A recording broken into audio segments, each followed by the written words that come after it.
오늘 저는 작심하고 최영독 시장께 쓴소리 한마디 하겠습니다. 제 개인의 생각이 아닌 시민 대다수의 목소리라는 점을 명심하시고 반드시 새겨들으시기 바랍니다. 얼마 전 중앙언론사의 모 기자와 많은 대화를 나누었습니다. 우리 시가 처해 있는 미 2사단 평택 이전으로 청년 실업률 전국 최하위, 공여구역 미반환, 급속한 인구 감소 등을 이야기하였습니다. 또한 경기도 도시공사 동두천 이전 확률을 기대했으나 이전 대상지 선정에서 1차 탈락한 이야기를 하였습니다.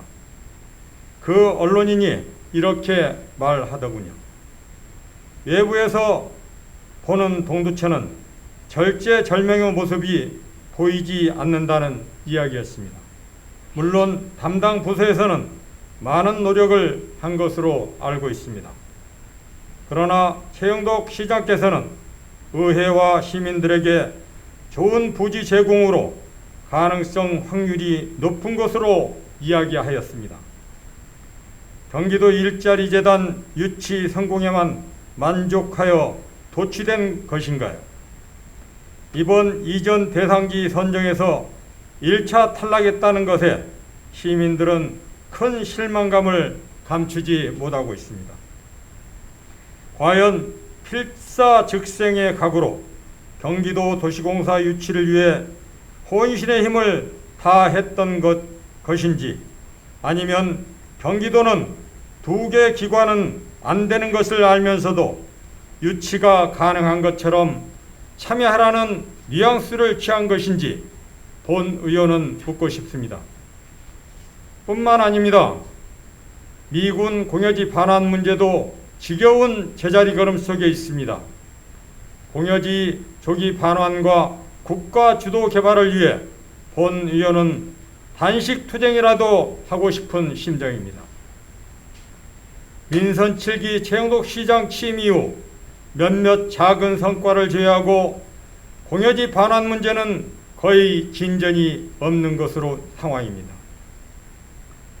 최영독 시장 취임 이후 동두천에 관한 언론 보도는 거의 다 착한 일터와 자원봉사 프로그램에 관한 것들 뿐입니다. 착한 일터, 자원봉사, 본 의원은 그 귀중한 가치를 절대 폄하하지 않습니다. 시민 행복을 위해 꼭 필요한 정책임에 100% 공감합니다. 그런데 착한 일터 숫자 늘리고 자원봉사 프로그램 활성화된 것 말고 지난 3년 동두천시 발전을 위해 최영독 시장이 이룬 것은 과연 무엇입니까? 거리에 나가 시민들의 생각을 한번 들어보십시오. 3년 전과 지금 달라진 것이 없다고 한 목소리로 말합니다. 도대체 시장만 바뀌었지 시가 변한 건 하나도 없다고 시민들은 말하고 계십니다. 코로나19 상황에서 우리 시민들은 점점 더 먹고 살기 힘들어지고 있습니다. 안 그래도 어려운 상황인데 관내 기업과 일자리 상황은 최악으로 치닫고 있습니다. 그나마 우리 시를 대표하는 가장 큰 기업인 세코닉스가 지금 상장 폐지 절차에 들어가 코스닥에서 거래가 정지된 상황을 최영독 시장은 알고 계십니까? 동두천 인구 9만 5천 선이 무너졌습니다.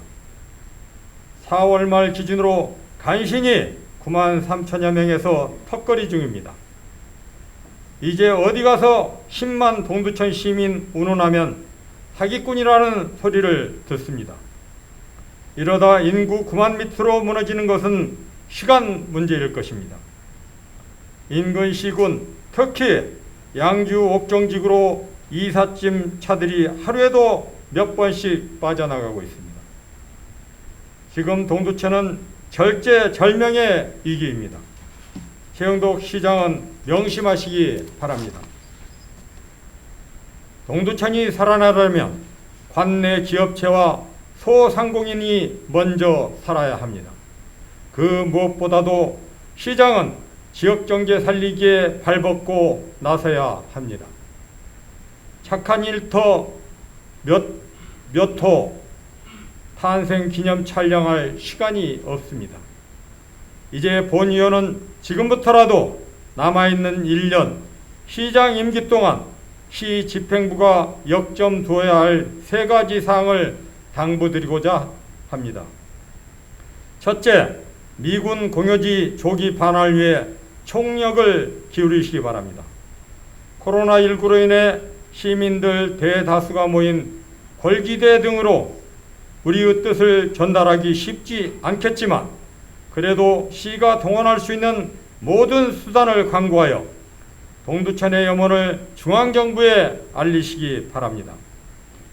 미군 기지가 이전하는 평택은 특별법까지 제정해 가면서 천문학적인 예산을 지원하고 있는데 70년 동안 묵묵히 희생한 동두천이 무슨 헌신짝입니까?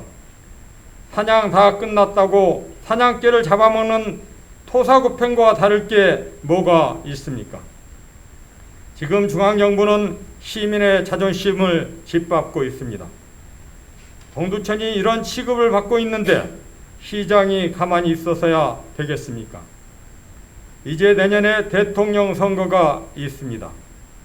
어찌 보면 지금이 우리 목소리를 중앙정부에 전달할 최적의 기회라고 생각합니다.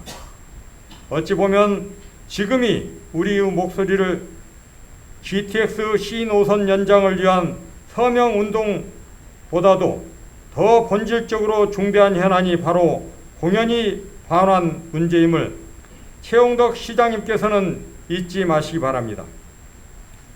둘째, 지역경제 살리기에 더 매진하시기 바랍니다. 특히 관내 기업들이 마음 편하게 활동할 수 있게끔 지원과 육성을 아끼지 마십시오. 코로나 경제를 극복하고 시 인구를 늘리는 최선의 방법은 관내 기업과 소상공인들을 전폭적으로 돕는 것밖에 없습니다.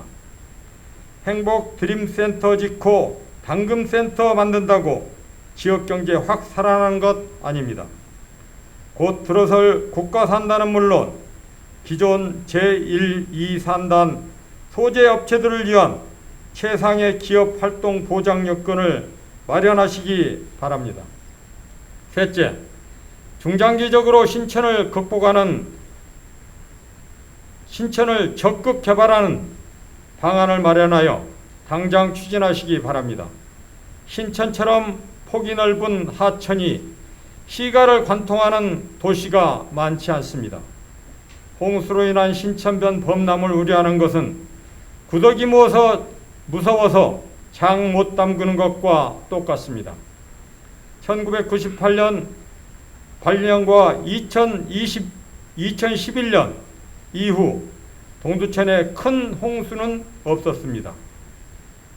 동부 간선도로 중량천은 거의 매년 물에 잠기지만 하천변의 자전거도로, 파크골프장, 게이트볼장, 꽃길 등을 조성하여 서울 시민을 위한 공간으로 단장해 활용하고 있습니다.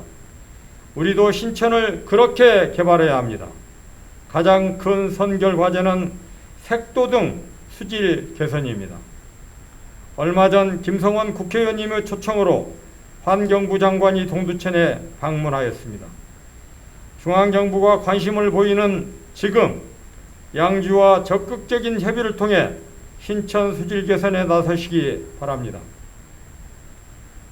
양주에서 흘러오는 폐수 문제를 조속히 해결한 후 체계적이고 치밀하게 계획을 수립해서 신천 하천변을 수상가족 내저 단지 및 파크 골프장 등 어르신 체육시설로 개발하시기 바랍니다. 인선 7기 시장 임기도 제8대 의회 임기도 이제 1년밖에 남지 않았습니다. 남은 1년 의회와 집행부가 머리를 맞대고 동두천 발전과 시민 행복을 위해 혼신의 힘을 다해야 합니다. 오늘 본위원회 쓴소리와 제안이 시 발전을 위한 소중한 밑거름으로 쓰시기 바라며 코로나19로 인해 어려운 여건 속에서도 늘 고생이 많으신 집행부 공직자 여러분 노고에 깊은 감사를 드립니다. 경청해 주셔서 감사합니다.